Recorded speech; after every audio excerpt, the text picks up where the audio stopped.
In this video, we're going to go over another Go Excel example and how we can use Go Excel to extract data from an Excel sheet. Right here, I have this made-up Excel sheet that has 5 columns. The first column, let's say that we're selling a desk, and the desk we're selling, we can sell it in these different 5 materials. And we also sell a add-on equipment for the desk. The different types of add-ons that we sell are specified in these column names. Now, well, obviously we can sell no add-on, and then we can also sell an add-on that's called Simple Cubby. We can sell one that's called a Cubby with windows and Simple Cubby with lights.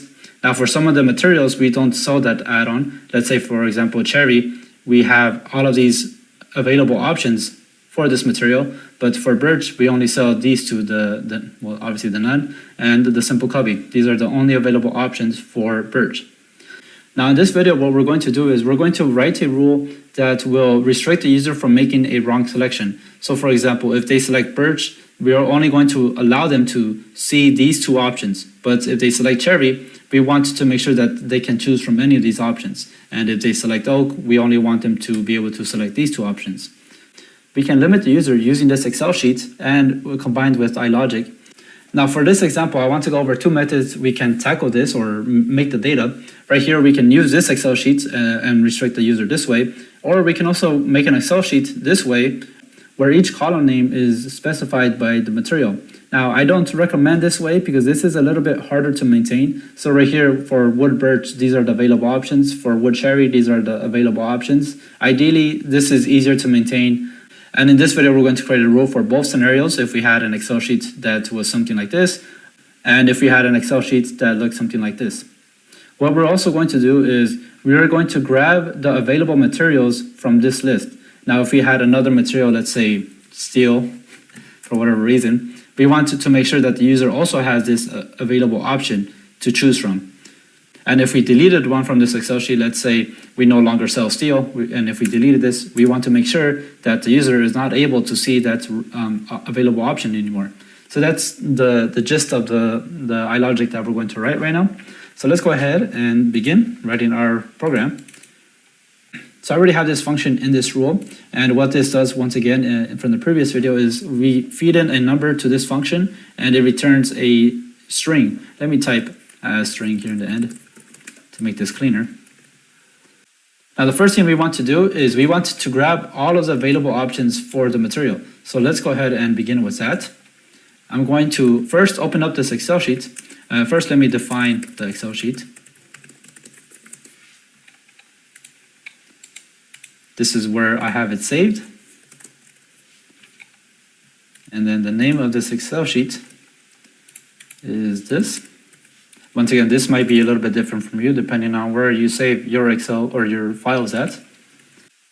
The first thing we're going to do is we're going to open up Go Excel. We want to type open, and we're going to insert the file name here. The sheet that contains the materials is this parameter selection. So let me go ahead and copy and paste this. I'm actually going to create another variable. I'm going to create sheet name, or I'm going to abbreviate it as sh name1 as string. I'm going to type this, and I might as well just add the other one. I'm not going to use it later yet, but I will later on. And let me grab that sheet name, material options. And I'm going to replace this string with this, sheet 1, or actually it's sheet 1. Yeah, I want to open up the first sheet. Now I'm just going to type Go Excel to close it when I'm done. Now, if I wanted to grab all of these options, we're going to have to use the Go Excel cell values methods. In order to use this, we are going to need the cell address to begin with and the ending cell address. Now, we can hard code this in. We can type A2 for the first address and A6, and that's trusting that this column will never change. And we will have to define a list first. Let me define a list as material list string, as new array list. I'm going to set material list equal to this. Now we can do this. Now this isn't the best way to program this. Now if you want to create a solid program, a really robust program, there's a couple of problems that you might come across. For example, let's say the column changes from here to here. That will break your rule and it will no longer work. And once again, what if user enters steel? Well, it's not going to be captured because it ends at A6. I mean, you could do, like 600, and you would always make sure that you capture every of those materials, but that's not the correct way to do that. So let's go ahead and make sure our program is robust.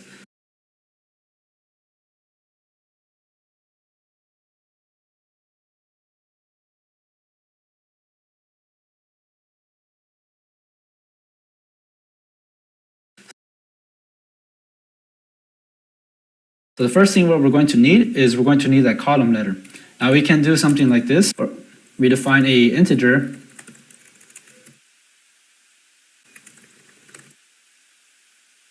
This is going to be equal to Go Excel. And first, we're going to have to find the column using the name of the column. So if we wanted, we would need column called material.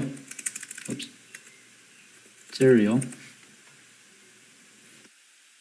And that way we get the integer. Now we would have to use this function and get back and return the letter of that specified column. But we're kind of adding an extra line of code because now that we got the column letter, we would have to get the column. Oh, sorry, this is the column number.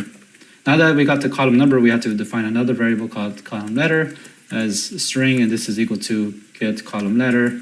And now we feed in that previous integer. Now we got the column letter. Now we can get rid of this line of code by introducing another function. So let me go ahead and down here below, I'm going to create another function, and I'm going to use the same name as this one. And I'm going to type, and right here, what I'm going to feed in is instead of n as integer, I'm going to feed in a column name, and this is going to be a string, and this is going to return a string. So let me type a string and n function. Now we can have two different functions named the same way if we are asking for different data types. If I typed integer here, that will no longer work because there's two duplicates. We can see in this error message that it's saying that it has multiple definitions with identical signatures. But if we have this one unique and this is asking for a string, then this works still. Now here, what we're going to do is we are going to type Excel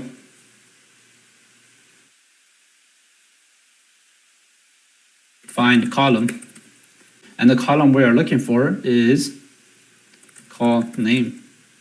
Now we got the integer here, but we want to return the column letters. So let's create an integer. So I'm going to define another variable. Let me type n as integer, and I'm going to set this equal. So now let's feed this n into this function. So what I'm going to type is I'm going to type return get column letter, and I'm going to feed in this n that we just found. Now whenever I access this one, and if I feed in a string, I'm going to get in return the column letter. So what I'm going to change this to is I'm going to type material here.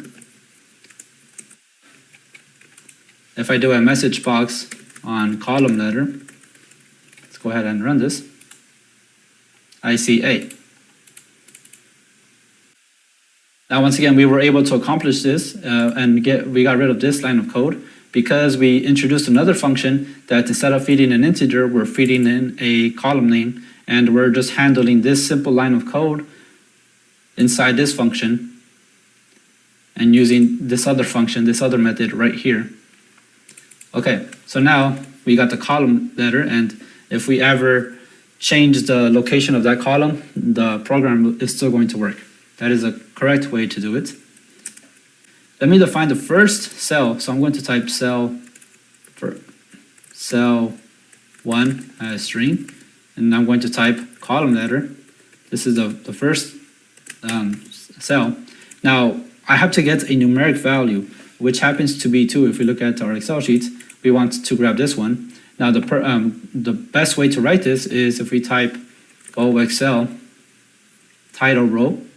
Now this is defaulted as 1, which means that our column names are located in the first row. Okay, so now we would have to add 1 to this number so that we get the second row. And if we ever increase this, and if we ever added another row above this, the column name, we will capture that with our program. We would have just had to update our program, have the correct default title row number. All right, so now let's get the second cell. I'll define this as string and call letter. However, we don't have the last numeric value of this cell. Now, we are going to use a do loop to find it. The logic we're going to create is, if we're going to search for we're going to look at every cell under this column, and once we get to one that is blank, we're going to consider that's the end of the list. So what if we had, let's say, steel right here, the steel will not get captured because it will see this blank spot right here, and it will end the creation of the list.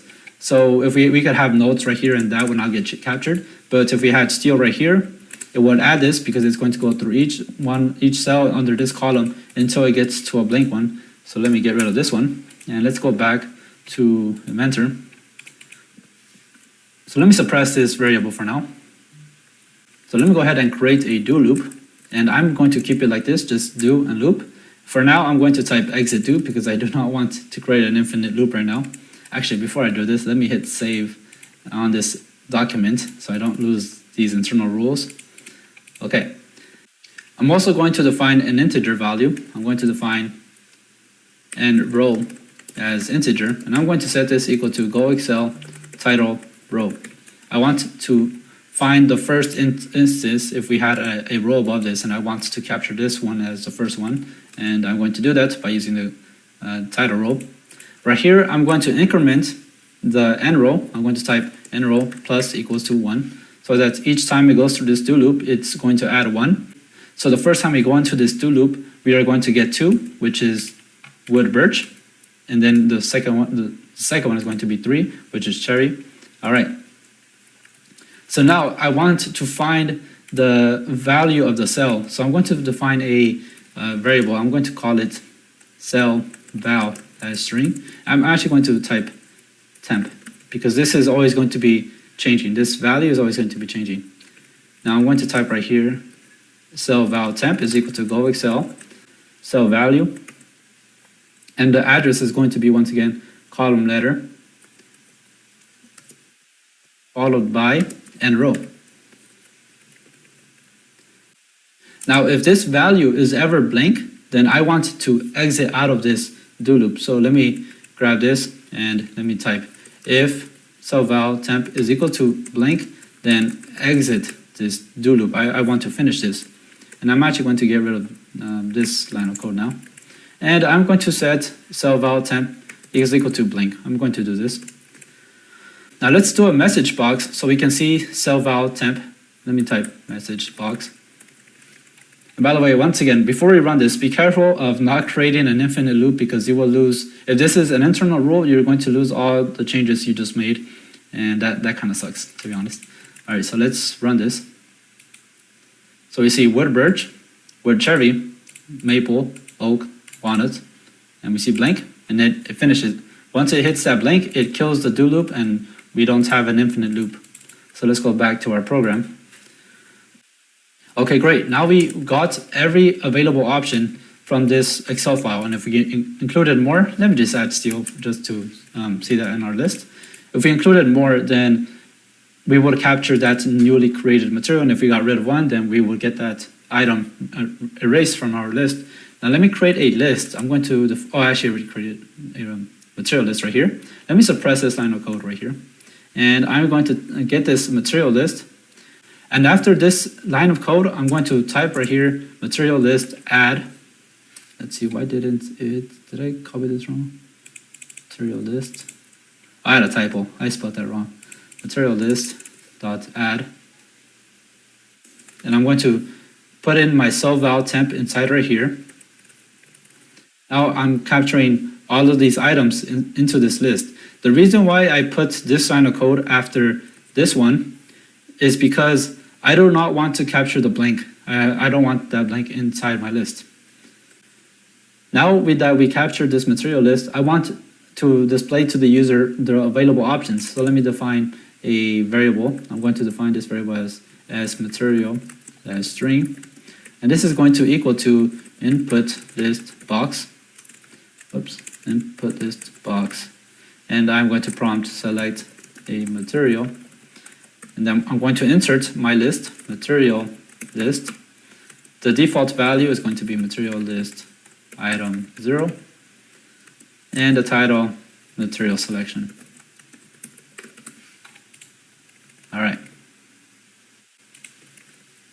Now let's run this, and let me display the material that we select. If material is equal to nothing, then exit sub. That's because the user did not select anything. So let's run this.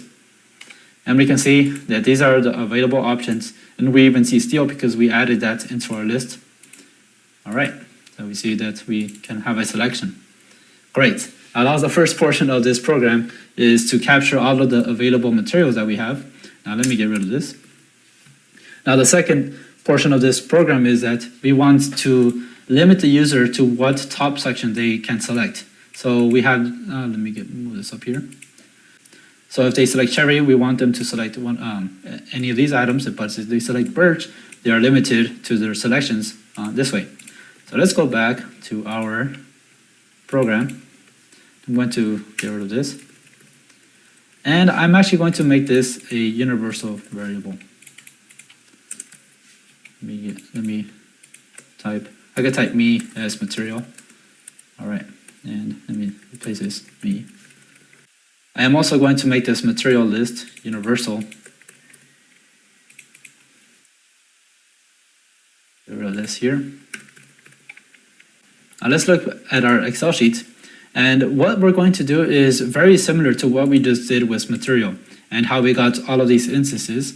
We're going to do the same thing. We're going to go through each of these cells, and once we get to a blank one, we're going to exit out of that do loop that we create.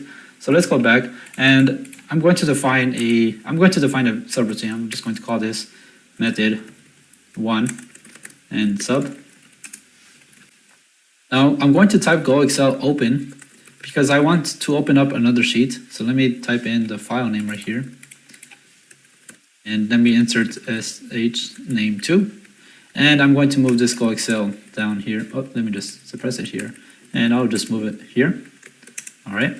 And I'm going to call this method from the sub main right here.